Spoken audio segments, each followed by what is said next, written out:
We only win, I think, when we're in connection with other humans. So, we're all on this rock in space together. Let's look up from our phones. Let's make eye contact and let's see where that can take us. Because I know people they're frustrated. Like, I know you're frustrated with social media. We're frustrated with dating apps. We're frustrated with texting. There's so much to be frustrated about that I think we all have a responsibility to look for connection and look for solutions to get out of this communication crisis we've been in. Hello, and welcome to another episode of the Mark Rose Podcast. Today, I have returning guest, Damona Hoffman. Welcome. Hey, thanks for having me again. Oh man, it's so good to have you back. I loved our last conversation because we talked about how dating is a learned skill, discussing all the do's and don'ts of dating apps, which can be really very, very, very, very, very, very, very helpful. Red and green flags, and also how we can learn and heal through dating. So this time we're going to talk about something a little different. You have a new book coming out, which is called F the Fairy Tale, Rewrite the Dating Myths, and Live Your Own Love Story. I mean, that sounds like a delicious promise from that book. So I'm curious, why is it the right time for this book? Well, it's been the right time, to be honest with you, Mark, because I really feel like, and I think you've seen this too, as I've listened to your show, I've been tracking the evolution in your thought process around dating and relationships. And I really feel like we are at a crucial connection point. We are at really a crisis in communication where the way that we used to do things is not the way we do things right now, but our brains haven't quite caught up to what's really happening. So I felt like we needed a guidebook to understand what are the old rules, what are the old beliefs that it's time for us to set aside, and then how do we move forward into this new paradigm? I feel like so many of us are unconsciously relating and dating from what you're calling these old rules, like these things like, oh, that's just how you're supposed to do it. That's just the way it's supposed to be. That's just what relationships are supposed to be like. And if we're going by old rules, I mean, I would say that the normalized way that we relate tends to be codependent, and it tends to be self-abandoning, which is really like, now we have this desire, and this is really true, especially of younger generations, but true of our generation, which is that we have a desire to really create amazing relationships, and yet we're using old tools to try to create a new thing, and right. I'm curious, in your work, because I know you've been working in this area for ages now, I'm curious, what are some of the most significant dating myths, and how do they hold us back? Yeah. Well, first, I just want to co-sign everything you just said. We are addicted to stories. We love stories. We love to see our stories reflected and repeat those stories. And then we love to put our own endings on things. And as I'm helping clients through the dating process, we always want to skip ahead to that last chapter. But you know very well that we don't always know what that chapter is going to say. So the first thing we have to do is decouple our addiction to finishing the story and get back into the moment of what are we just experiencing. I spend so much time just getting my clients to be in the present and to just connect when they're on a date. But we have so many of these myths that are hardwired. And in the book, I break it down into the 4 biggest myths. Now, Mark, I wanted to do, originally the book was all myths, and I had 15 myths, and my publisher was like, maybe we could break it down. What are the biggest ones? I said, well, it's hard to choose, but the 4 biggest ones that I have identified in my work are the list myth. That's making the list and checking the boxes. And we can break all of these down in a minute. The rules myth. If I play by the rules, if I do X, Y, and Z, or this is how I've always done in the past, or this is how I was told it was supposed to go, then I will get Y. And we all know that doesn't always happen. Then there's the chemistry myth. I'm supposed to feel like this. That's a big one. Like this, right? That's a big one. That's damaging. It's damaging, and it's also so prevalent. And I feel like that's one of the biggest ones that we see in the fairy tale, that we see in the rom-coms, and that is fed to us from a young age. Yeah, And then butterflies. the butterflies. And the fourth one, I'm curious what your take is on this one, the soulmate myth. The soulmate myth, I think, has two parts. One, it's this idea that there's one ideal person out there, and Yeah. I've got to look through all of these haystacks and find this one person. And it's also the belief that it's supposed to be this magical thing. And I feel like that keeps a lot of people from seeing what's right in front of them, because they're like, well, I like this person, I enjoy this person, but are they my soulmate? So those are the four big myths I see. Well, let's break down all of them, because I want to get more insight into what you mean by each one. And last but not least, soulmates, twin flames, all that language that we use that in a lot of ways I think creates scarcity, and which when you're in scarcity, you're not in discernment. So that's a little bit of an exchange we make in that if we buy into that belief, it means that we can't not buy into it anymore. You know what I mean? Like, you can't leave someone if they're your soulmate, even if they're everything that you don't want, Anyway, so yeah, where do you want to start? With lists, how do you break that down? Yeah, let's start at the beginning, because when most people come to me for dating coaching, I ask them, what are you looking for? And they'll give me a whole big list of all the things. It must be 6 feet taller, taller. They must make, $250,000 a year. They must drive this car. They must live within 5 miles of me. They have all of these things on the list. And then I say, you haven't actually told me anything about who they are. Right. So what I do with each of these myths in the book is I give the sort of antidote to believing the myth, because I see that the pillars of long-term compatibility are completely different things. And then when we focus on things like, instead of the list myth, we focus on goals. We focus on goals for the future. So first of all, what are you trying to build? You have this whole list of superficial qualities, but you haven't told me anything about the life that you really want, and how this person is going to fit in with your life, and how you're going to bring value, bring love, bring light to their life. So we begin there. And that's where I've also kind of broken it down chronologically in the dating process, because I always start my clients with mindset.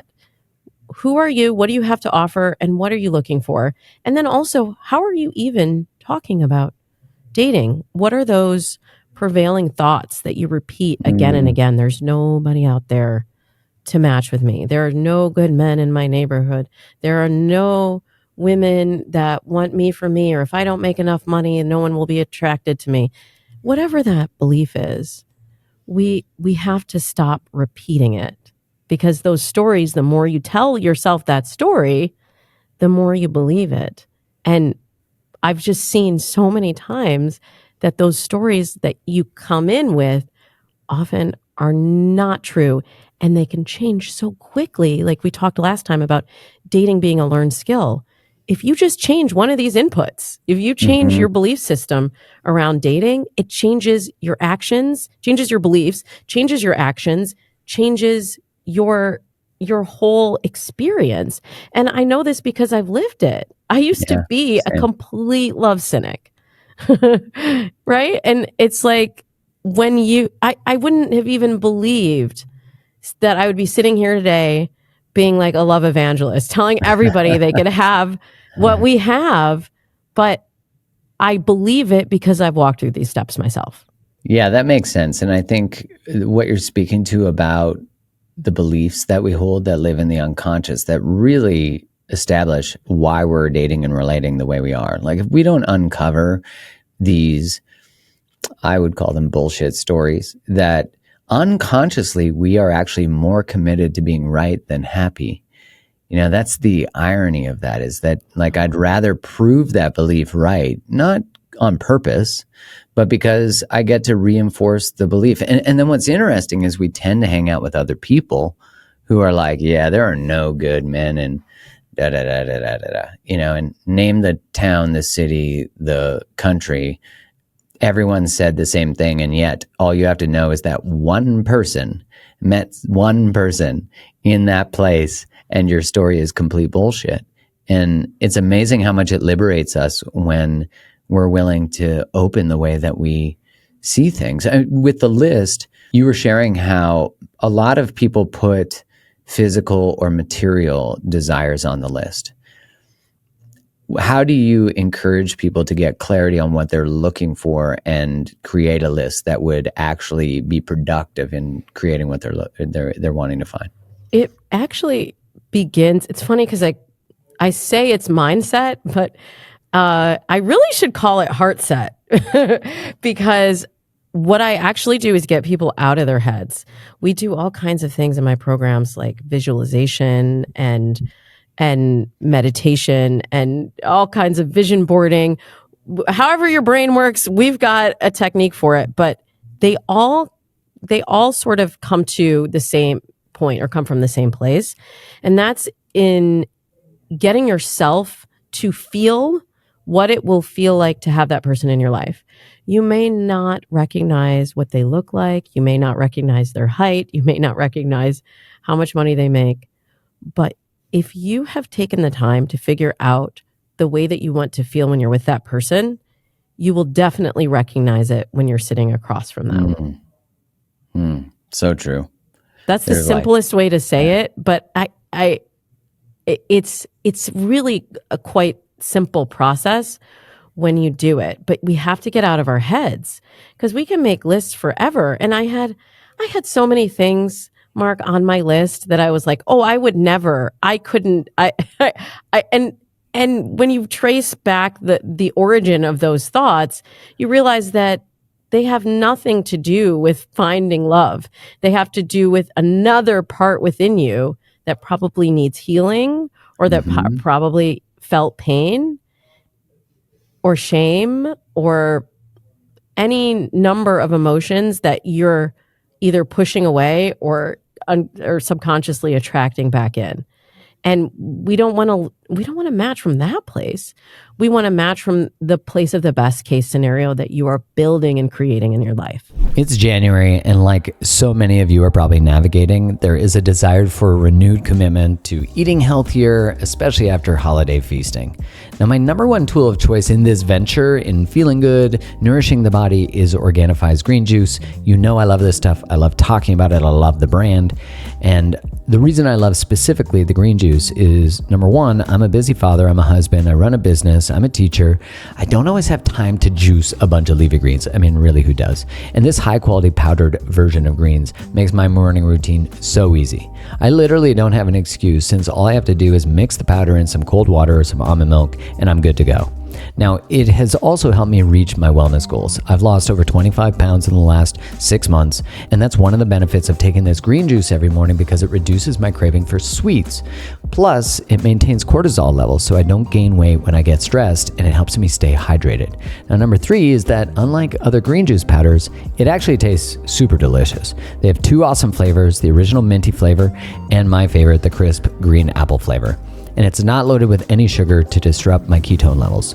And there are also so many health benefits. Inside these greens, you'll get a clinical and effective dose of ashwagandha, the adaptogenic herb that supports cortisol levels, and so much more, and moringa, which they call nature's most perfect multivitamin, rich in vitamins, minerals, and amino acids. Chlorella, an alkalizing freshwater algae rich in chlorophyll, vitamins, and minerals, and spirulina, a nutrient-dense freshwater algae loaded with antioxidants. So I invite you to join me in a fresh, healthy start to 2024. Use the code CREATETHELOVE for 20% off green juice and any other amazing products at Organifi.com/createthelove. Yeah, I find when we're not proactive about what we're looking for, and if we make it, let's say 6 foot, drives a car, does this, I always think of the research from the Gottmans where they look at what were the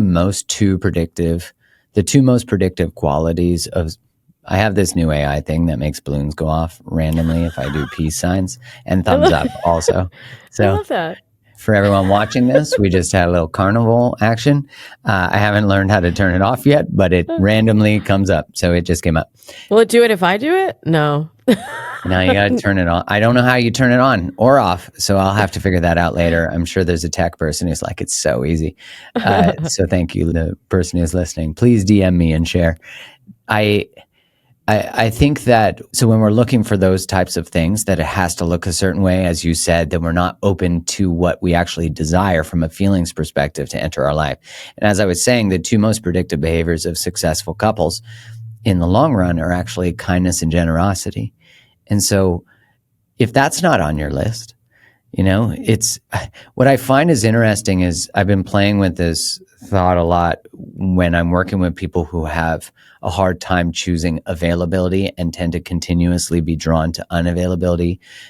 People who are hot and cold, all that kind of stuff. That was me. but it is the feeling of kindness and generosity. I don't actually, when my clients are really making a list, because as we move from mindset, we start going into sourcing and where you're finding dates. And if you're meeting people online, you have to be able to articulate what you're looking for. Otherwise, you'll just get whatever. You look for anything, right? Like anything will be a match because you didn't get clarity. Right. And you'll get overwhelmed and frustrated and ghosted and all of the awful things that come with dating today. But we're going to share the positives. Exactly. I have to say positives. Plenty. Completely.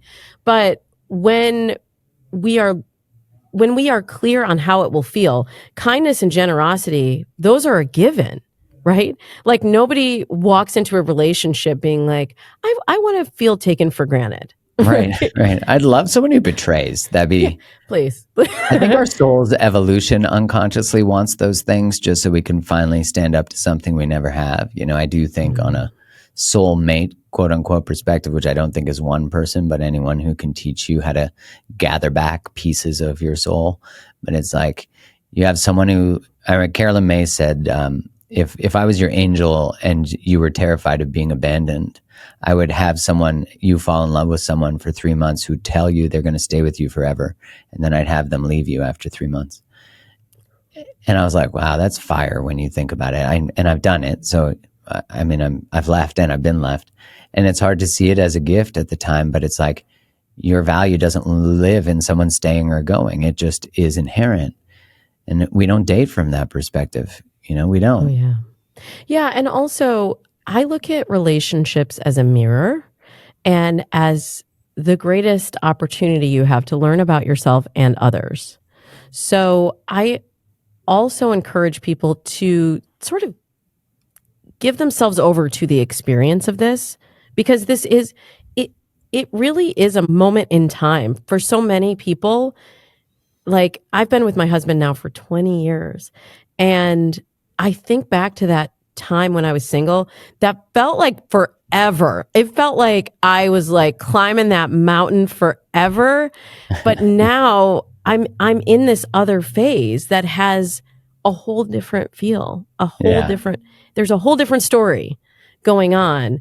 And it's like, if I could go back and tell that young Damona what the gift was in that struggle, well, I guess she probably wouldn't get the lesson that she needed from it, but it would give her a lot of peace of mind, because I just spent so much time in that, when I was in that mindset place before I did the work, where I did internalize that as well. Does that mean I am not worthy of a relationship? Yeah. Does that mean that there's never going to be someone that will match with me? And I really love getting people when they are in that place and just showing them with a few small tweaks, you change your perspective, things can shift so quickly. And then that story that you believed for so long just becomes it's like the prologue. It's just the old narrative that sets you up for what the new future is going to be.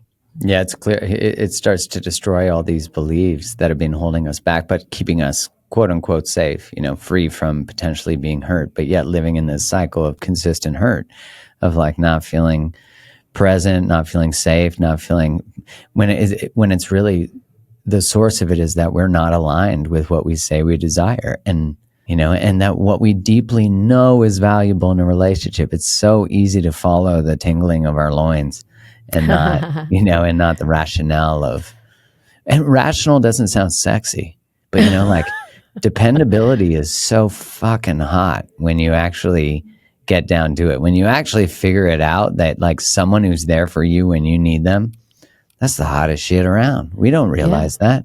Like, nice booty, great. Consistent and shows up, that's it. Now, a nice booty and some consistency, that's great. Yeah. You can have both. You can. Yeah. Don't be throwing it out. You don't have to exchange. You don't. And what you're talking about is sort of dovetailing into the chemistry myth. Yeah. When you are with someone that is consistent, that is reliable, that is all those sexy things along with the cute butt that you just mentioned, your nervous system can relax. And you don't have to do all that spinning and all that making meaning out of their actions and out of your own sort of monkey mind just chattering about what's happening on the date, about the relationship. And when we chase chemistry, like I had Dr. Drew on my podcast on Dates and Mates, and he said to me, Damona, the body is a perfect instrument. It will always tell you, and I know you believe this too, and all the work that you do with health and wellness as well. Like the body will tell you when you are with somebody that you can trust and relax into. And when we are chasing butterflies, like, so many times I'll hear, well, I liked them. We had a great conversation. I thought they were really cute, but I just didn't feel the spark. I didn't feel butterflies. I didn't feel chemistry. My spidey senses go off and I say, wait a minute, let's slow this down. And, from the last time we talked, I'm all about slow love and slow dating. I'm trying to get everybody slow burn to slow down so that you can really listen to your body and see what's going on so that we're not chasing that immediate, firecracker chemistry, because how many times has that led you astray? A lot.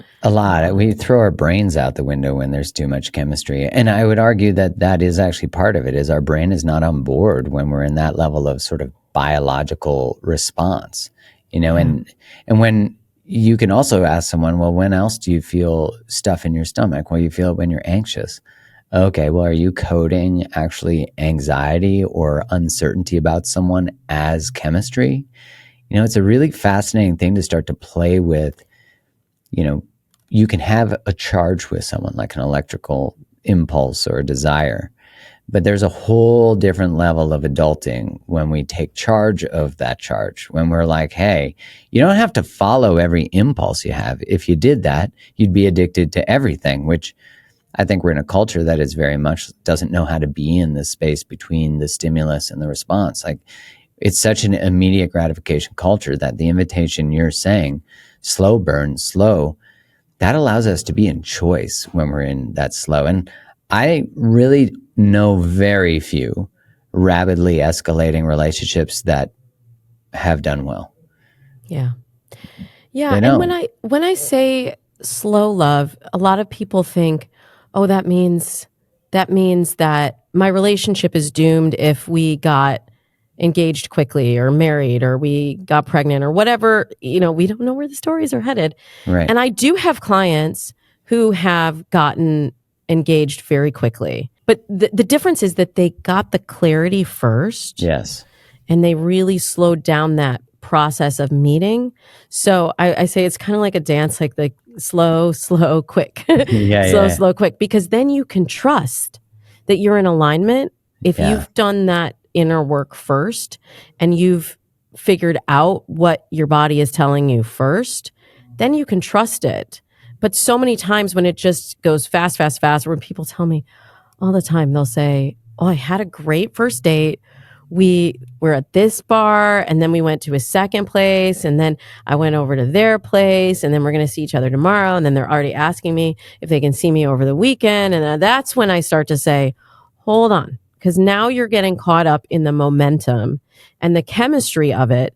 How do you even know if this is what you want? You've got to space out those interactions in the beginning to have that perspective, like you said, to choose, to really have clarity on, am I really enjoying how I feel when I'm with this person and where this relationship is headed?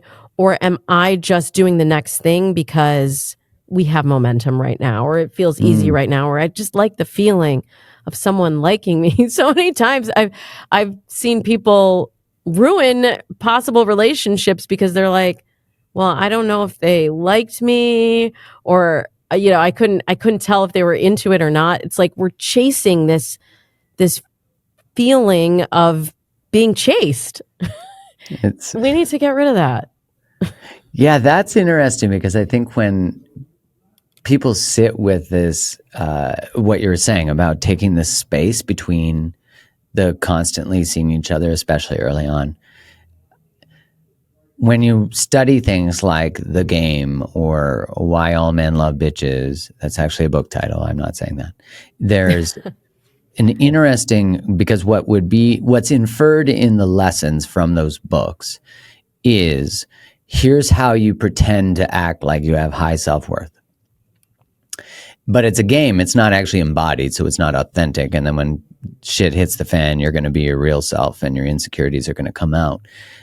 But what's interesting about what you're saying is that if we went on a date and we had a really good time, and then we saw each other the next day, or I invited you to see me the next day, and you were like, you know what, I'm actually busy, but I'd love to see you next. And let's say it's a Thursday. I'd love to see you on Sunday or Monday. What that infers to me unconsciously is exactly what those books teach, but it's from an authentic place, because you're saying, what you're teaching is, I need space so I have discernment, so I can be in my body and feel how this feels for me. Is this for me? So many people don't date from the, is this for me? They're like, am I for them? If I'm for them, great, I'm all in. And what you're teaching, which I really love, I've not thought about that level of spacing, because what it teaches to the other person is, this person values themselves. They have other things to do. Like, they're not sure about me, which is actually true anyways. Even when you're like, I love you on a first date, that's such bullshit. Like, I know the love at first sight. I'm not debating that you could have been like, I knew the moment I met them. Great.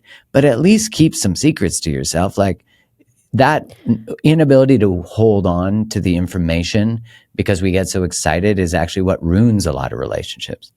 Yeah, and you're so right. We don't know. We don't know at that point. Like, when people tell me, I feel really bad because I got rejected by this person online, or, we went out on one date and I thought it went great and they didn't call me again. So I feel really bad about myself. I feel bad about dating. I want to get off of dating apps. Yeah. Like, people, like, I have a friend that says, you have one bad meal. You don't say, I'm never going out to eat again. You're like, maybe I won't go to that restaurant, but you're not like, I'm never going to go to any restaurants ever again. Right. But that's kind of what we do. So true. The TM Evan Mark Katz, I can't take credit for that one, but it is a great quote. But I love the way that you framed that it's asking, not am I for them, but is this for me?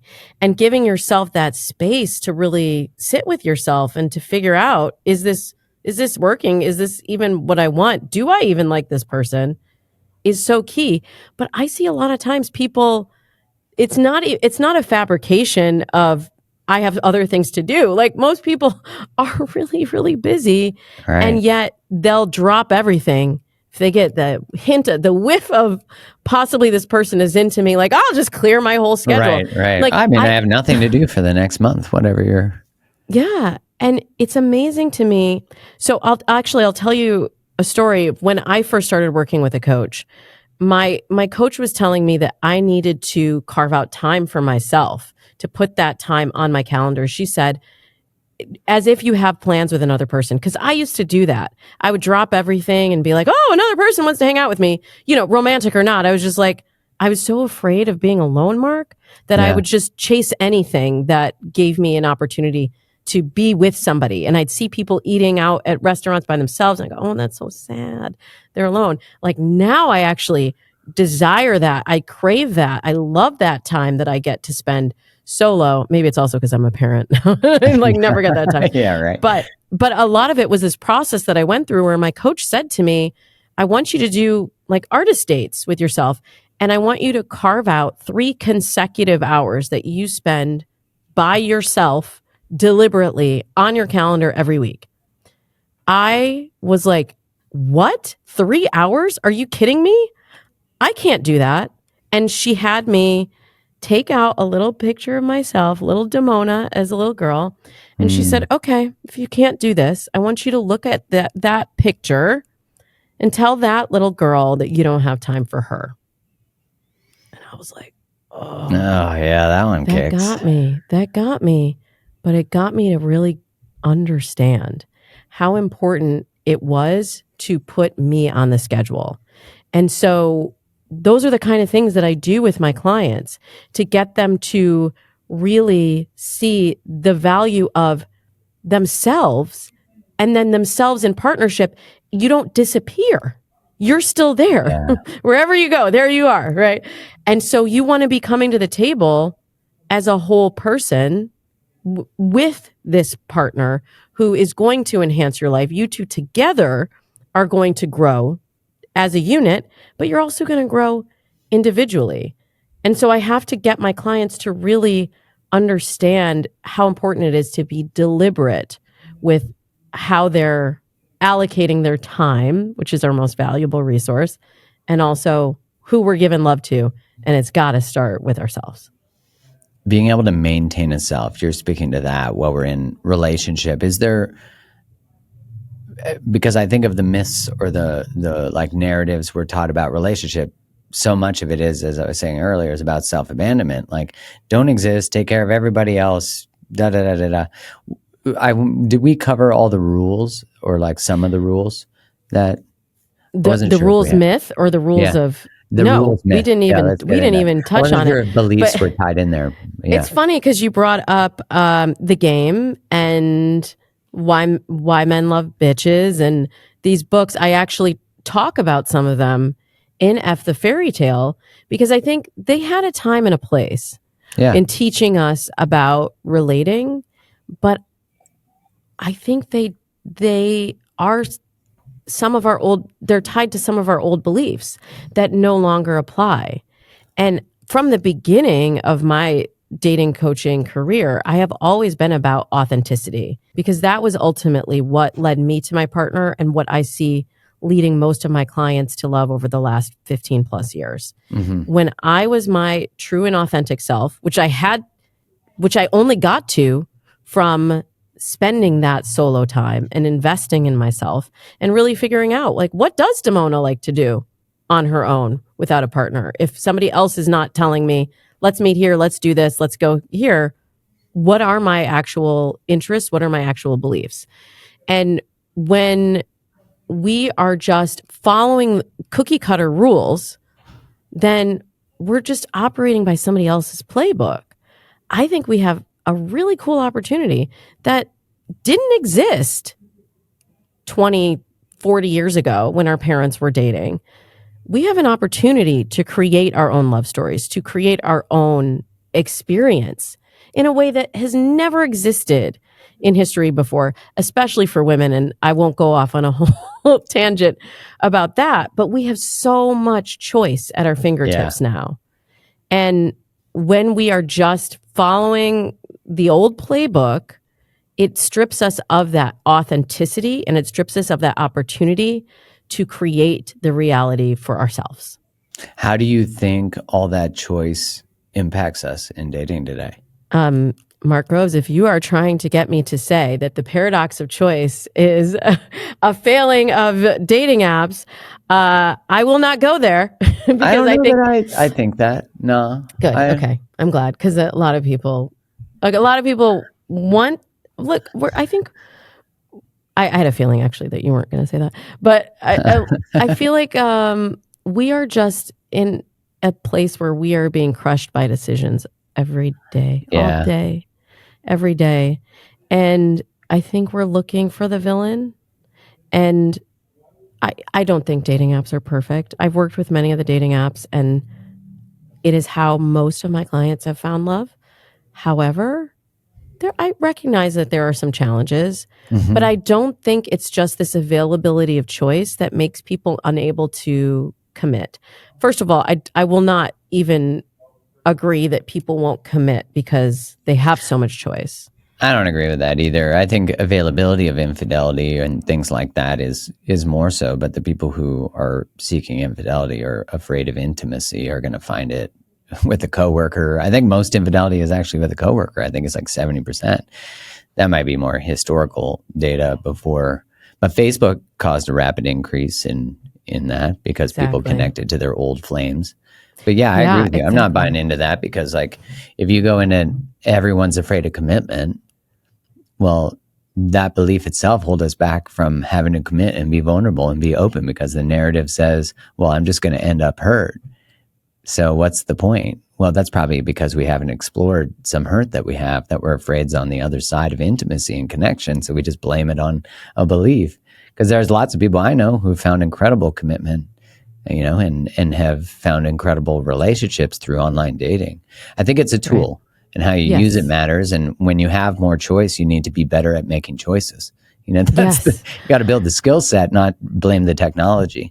You're speaking my language. And the other thing that I see is with the number of options we have available to us, people are just having more conversations and connections than they've ever had before. Right. And so we feel it more acutely. Like back when I was single, if I had a date a quarter, maybe 2 dates a quarter, I felt like I was doing like first dates. I was doing pretty well if I had 2 dates a quarter. I was like, this is a good rate. Yeah, because you've been married 20 years, you said? 20. I've been with my husband 20 years. Yeah, so you met before Facebook existed. Yeah. Because it came out, I think, in 07 or a lot of things. Right. Yeah. Before our lives got consumed by technology. So wait, did you meet like in person? No, we met online back in the Middle Ages. And people are always like, it was called nerve.com. No modern daters have ever heard of it. I've heard of like Lava Life and I used to write for Lava Life. eHarmony. I think I wrote for Lava Life too, and Plenty of Fish. Yes. So it predates pretty much all of those. It was That's in amazing. The era of Match. JDate was kind of first, and Match and Yahoo Personals. So online dating has been around for a while. Yeah, Craigslist. But oh yeah. I'm not sure that was quite dating, but I never used it, but I know people that are still married to this day to someone that they met from Craigslist Personals. And this is why That's amazing. I'd never assign the tool, like you were saying, a certain identity. Like people will say, oh, well, Tinder's the hookup app and this is the relationship app or what. It's all how you use the tool. I also have plenty of clients that have met and married somebody or in long-term relationships with somebody they met on Tinder. Right. So it's how you use the app. I don't know, Grindr aside, I'm not sure, but it's how you use the tool. It's how you go through the entire process of developing the relationship after that point too. And that's where I find that a lot of people like don't even think about it. We're just so focused on like getting the dates that we forget about everything that comes after. But back in the Middle Ages, when I was single, if I went on a couple, let's just say 1 date a month, I was like killing it. Now, my clients will be like, if they don't have a date a week, they're like, I'm failing. But then when we think about the emotional roller coaster that puts you on, and I love the additional choice. Yeah. But you have to figure out what your nervous system and you personally can sustain. Like I have clients that 1 date a week, it's too much because they cannot handle the roller coaster. And like once I started doing online dating, it was like 2 to 3 dates a week. That was a good rate for me. But it's not for everybody. So I think it's not just the availability of all of the options that gives people this paradox of choice frustration. I think it's more that we are feeling the highs and lows at scale because of the additional opportunities. And what you said, Mark, was so right on. That's why I love talking to you, because you always like find that nugget in there where it is about the choices that you're making. When you have more choices, you have to get better at making choices. And that's really what I've built my whole career on, in teaching people how to use these tools that we have, whether it's dating apps or meeting people still IRL, it does still happen, or meeting people online through other methods, as you mentioned, Facebook or Instagram. People forget, like, that's still online dating. It's just not a dating app. And these are all really, really new tools that we're still figuring out how the best practices for how to use them. Yeah, they seem, because our biology just comes into play, and we like to think that we can just surpass our unconscious mind. And just, whenever anyone says dating apps are superficial, I'm like, people are superficial. Yes. And they exacerbate what is already true. But, the data shows that young people today are having less sex than ever. Are you kidding me? Like, everyone thinks everyone's banging everybody. And I think it's just a small group of people who are banging each other, which is great. That's awesome. Go get yours.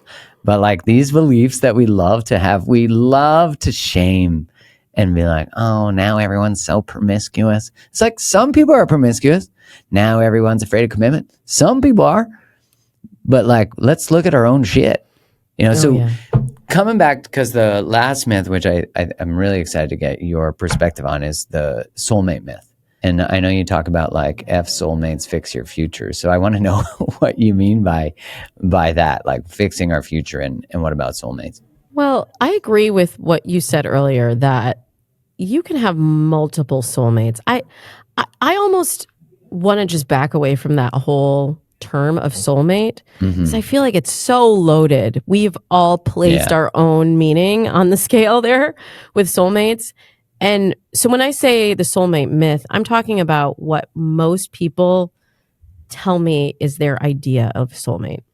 What most people think of a soulmate is there's one person out there who's going to fulfill all my needs. There's one perfect person, and I just got to find them. And in theory, that's really cute. But in practice, it stops us from seeing what's really in front of us in the moment. I didn't know when I met my husband that he was my soulmate. Like, I don't even think I would say he's my soulmate now. I think we met when we were both in a particular moment in our lives. I knew that I enjoyed his company. I knew that we had a lot of what I call the pillars of long-term compatibility that I talk about in F the Fairy Tale. So I talk about shared goals. I also talk about shared values. I talk about trust and communication. If you have all of those things, then you have to that's where the slowing it down comes in, right? That's where you have to really rest into, how does my soul feel when I'm with this person? So I think that's ultimately what a soulmate is, but we think it's like rom-coms and fairy tales. We think the soulmate is like, I'm going to see fireworks when I meet them. And I didn't know all of those things. I just knew that I kept choosing him. And we met at a moment in our lives when we were on the same path. We had the same goals for the future. We had the same values. We were able to communicate clearly. We trusted one another. And I'm so, so grateful that he came into my life when he did, that we connected, and that we were aligned in that way. But I would also say, if we had met in a different time, if he had met me a couple years earlier, when I was like out there going on my 2-3 dates a week, if we had met at a different place in our lives, we might not be together. Or if somebody else had met him first, we might not be together. who knows? But what I want people to do is to just slow down, see what's right in front of them, trust that if you've done all of the other work we talked about of getting really clear on what you want and knowing how to communicate that and being in the moment and being authentic, that you're going to know what the next step is. And I know your path in your relationship hasn't been linear, No. but you choose, right? And you've chosen to be in this path at this moment. But I want to hear what you think about soulmates. I mean, I really agree with everything you're saying. I think that, as I said earlier, the perspective itself is limiting, and it's language that, like that, you know, I think we watch movies like, I'm aging myself, but movies like Jerry Maguire or The Notebook, and we think that's what it's got to look like, that it has to have that much drama, you know, it has to have that much ambivalence, and that the person's not sure, and then all of a sudden they're, you know, all in. I mean, to be fair, The Notebook, the guy was pretty much all in the whole time. She was a little more ambivalent. But when I think about how we want to orient to finding somebody, believing that there's only one, where I see that being such a trap. The one is, I think, even more toxic than, actually twin flames, because that's usually a bypassy term that spiritual people use, which is not a judgment, but just a categorization. And that's like, but they're my twin flame. And I'm like, okay, let's just call them your twin flame. But their job was to teach you that you're not supposed to just stick around for someone who doesn't choose you and call them something that makes it so you have to stay in suffering your whole life. Like, to me, that's just a wound that's being labeled as a convenient romantic thing so that you don't have to actually show up and choose something hard and experience the space of not being in a relationship or not trying to chase people like that. When I think about how do you want to date, you want to date from the perspective of what you said. Like, there's lots of soulmates, or there's lots of people. And I have a friend he's a recovering Mormon. And I remember he said to me once, I don't think there's one person. I think there's many. And it's really about who are you willing to work it out with. And that for me is so true. Is like, sometimes you're just not at the same place from a growth perspective. You're not, you know, if I had met my wife a couple years before, a couple years later, there are such different circumstances. We change, people change. And really the skill of relationship is trying to, as best you can, move and grow together in the same direction. But you can't say that that's always going to happen, and trying to control it is not allowing our own evolution to potentially move away from somebody. And people think that's not romantic. I'm like, well, it's reality. I don't care if it's romantic. You know, what do you think? Right. Well, I've been accused of being a non-romantic Yeah, relationship and dating coach. And maybe that's true. I'm very non-traditional. I'm also like not big on traditional gender roles. If there's a way that everyone's done it, like, I want to shake it up and I want to see where else we can take ourselves. But when we're looking at these soulmate relationships, I also see that we sometimes get afraid of any bumps in the road. Like, oh, if they disagreed with me, we had a fight, so I guess they're not my soulmate. It makes it easier for us to detach and to walk away from that discovery we were talking about earlier, of the mirror being shown about who you really are and where you can grow. And that, I think, is also keeping a lot of people from the relationships that they want and they desire and they deserve. Because if you look at every little speed bump as an opportunity to walk away, what's keeping you in it? But if you look at the speed bumps, and I actually talk about this in the Soulmate Myth chapter, if you look at the speed bumps as an opportunity to build trust, to repair the rupture, to learn yourself about how to be a better communicator, about how to be a better partner, about how to be a better human, then that's when it starts getting really interesting. And I really feel like 20 years into my relationship, I feel like I'm still in discovery. I'm still learning things about my husband, and I'm still learning things about myself. And I love that. I love that I have the opportunity to do that. So rather than the Jerry Maguire, since you brought it up, you complete me, it's not that at all.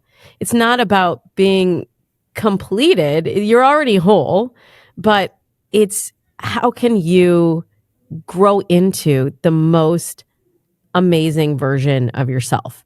And I choose in my life and through how I guide my clients and my dates and mates listeners, I choose to use relationships as that tool for self-discovery. One of the most powerful reflective opportunities. Like, I don't think you're going to find a more potent, repetitive place of the exposure of our own limitations than relationship. I don't think there's a better Maybe one. Parenthood. Oh yeah, I'm only 7.5 months in, but I've been offered plenty already, thanks to Jasper. Oh, you just wait. It's coming. Yeah, no, I don't want to. I'm fine. I'll just. But I love that too. Like I have a teenager, I have a 13-year-old, and people always go, oh, when I tell them I have a 13-year-old. And I say, I love this phase because she's just getting to the point where she is figuring out who she is and her boundaries, and she's finding the words to communicate. And sometimes she pushes back, and sometimes it's my job as a parent to guide her to what's most healthy for her. And I love this process of discovering. I get to do this again, both in a relationship and as a parent. I get really excited about that. So I think it's really through all of your relationships, whether child, parent, coworker, partner, these are all opportunities for us to grow and learn. You talked a lot about mindfulness, and we're talking about this level of awareness. I'm curious, what is it when you teach people to bring in this sort of mindset, mindfulness? What does it mean to do that, like in practical ways? A lot of it is in sharing the many tools that I've acquired over the years. And it's from Eastern, Western, North, South, is from everywhere. So I meet people where they're at. Like some people are like, I don't want to do the woo-woo stuff. I'm not like vision board, not going to happen. But, I've also I had someone write in to my podcast and they said, I have aphasia, and I love that you use visualization as a tool for your clients. Like I will literally do episodes where I'm like, let's visualize your ideal person. And I'll walk through that experience of what it's like to have that person in your life. Or I will say, like, write out a narrative of what it's like to have that person in your life in the future. And I put our brains and our hearts in that place of what it will feel like. And she said, I can't visualize. Like when I pause to meditate or to do the visualization, nothing comes to me. So I suggested, well, maybe you should try a different technique where maybe you're looking at pictures, and when you see a picture, go based on the feeling you have when you look at that picture. So I will tap into it from whatever angle helps get you to that place of feeling. But it always includes some form of meditation, which gets us to slow down and be in the moment. And usually it has some sort of a visualization piece to it as well. I love working with words. Obviously, I wrote a book, so I like words. Words work really well for me. I journal every day. I have my clients keep a dating journal while they're going through the process with me, keep a gratitude journal. There's so many ways that we can get into that inner work.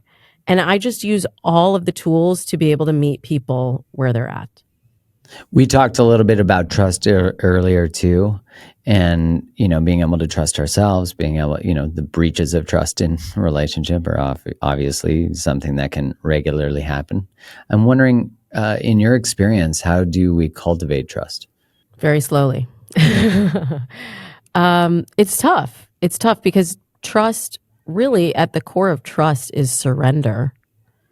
And especially in the current world we are in, we're all trying to control so many things, trying to control our image online, trying to control what happens at work, trying to control where our lives are headed, because the control is certainty, but the discovery is all in surrender.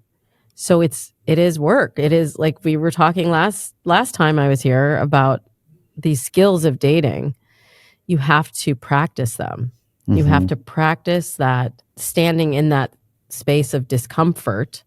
And I bring in, like I said, I bring in everything from my prior experience. I've studied yoga for a couple decades. And what I first learned as I'm contorting myself into these very weird shapes that don't feel good in my body at first, that we have to move through the discomfort. Like, that was my practice and my process, is when you surrender and you settle in, the discomfort, and you figure out where the discomfort is coming from, a lot of times that's when it opens up. And it's always a risk. Love is always a risk. You have to get to the point where you can tolerate the amount of risk and uncertainty, because we don't know what's going to happen with our partner. We don't know if we may encounter infidelity, we may encounter loss. There's so many things that we will move through in relationship, that all we have is the present moment. So we've got to be able to stay in it, whether it feels uncomfortable at that time, or whether it's something that is, it's probably not always going to be joyful. But if we can stay in that place of trust and surrender, you can make it through the peaks and the valleys. Outside of trust, what do you think are some other really big, important pillars of strong relationships? We've covered a lot of the four main pillars. It's got to be conflict resolution and communication, and this shared goals and shared values. These are the four that I have identified. If you have these four aligned, you can really walk through anything, and you can apply that to any situation that you're dealing with.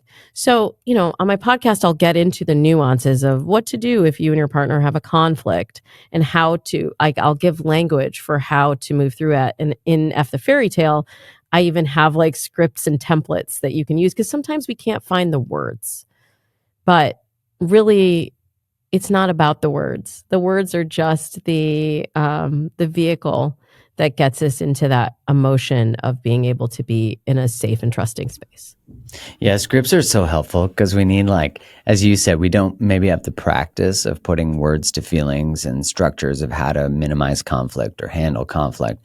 But those are all learned skills. It's not like people are lucky and that's how they get them. They might have been blessed to have parents who modeled them, which is very rare. So it's not, even the belief like, oh, everybody but me. No, most people and you were never given the tools to be able to do this. And, the importance of learning how to be the foundation and the creator of those pillars with your partner, because you can't build them all on your own. And it's so important. Right. So important. Right. That's really the key, Mark. It's that you're both coming to the table whole, but you're building something new together. And if you have the pillars, you can get through whatever it is, but you're going to trust that you're going to be okay, because you're still whole. Right. No matter what. And that's really why I wrote this book. I people think that with a title like F the Fairy Tale that I'm still a love cynic. They think it's about bashing the challenges of dating today. And that's not it at all. It's really about the subtitle, Rewrite the Dating Myths and Live Your Own Love Story. It's like, yeah, I know we are all frustrated. We are all starved for connection and for love, especially after all we've been through the last few years. Everybody wants that. Everybody deserves that. And sometimes we don't know how to get it. And I find that a lot of that comes from these stories that we've believed previously that maybe were true at a time, maybe were true for someone else in our lives, but don't have to be true for us anymore. I actually want to empower people with that knowledge. Well, it is New Year's, which is also the time that everyone is like, hey, I'm ready to find some love, install some apps, get in the dating scene, put out the vibe at the coffee shop. So let's talk some actionable steps about creating, your own love story, as you said. So what can people do as they're re-entering or entering this mode, this time? What can they do to create their own love story?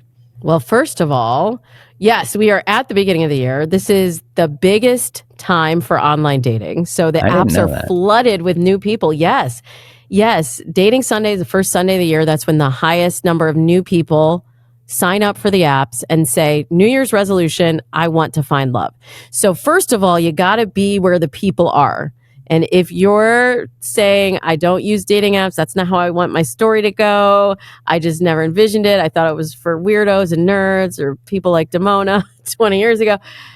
You got to let that go because that's where the majority of people are. And that is actually a great place to practice the skills. I found when I was online dating, I met more people out IRL because I had built up my confidence and I had built up my skill set to be able to be a better communicator and to be bolder Agreed. and more confident in my conversations.